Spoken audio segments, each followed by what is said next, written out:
Eccoci con Carlo Chiecco, allenatore di Venezia femminile, secondo classificato al Trofeo delle Province 2013. Questo è il tuo fan club delle tue giocatrici. Personale, me lo sono portato da casa. Che trofeo delle province è stato per Venezia?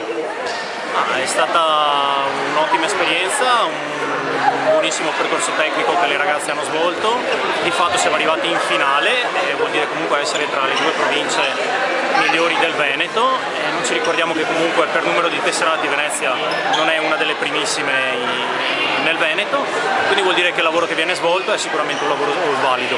Poi per quello che riguarda le ragazze sono state bravissime, hanno rispettato regole, hanno rispettato qualsiasi cosa gli abbiamo chiesto di fare e quindi dobbiamo andare a casa felici, contenti di aver raggiunto un obiettivo che è comunque un obiettivo importante.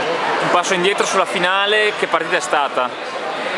Ma è difficile commentare una partita così, di fatto non c'è stata molta storia, non è un fondamentale che non ha funzionato, Padova è stato superiore in tutti i fondamentali, noi non siamo riusciti assolutamente a tenere a livello nervoso e di conseguenza poi anche i parziali molto netti la dicono su quello che è stato il gioco espresso.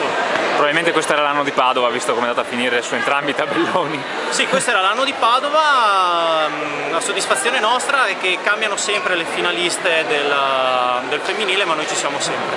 E con questo allora diciamo che possiamo chiudere. Sì. Grazie mille allora Carlo Chiecco. Grazie.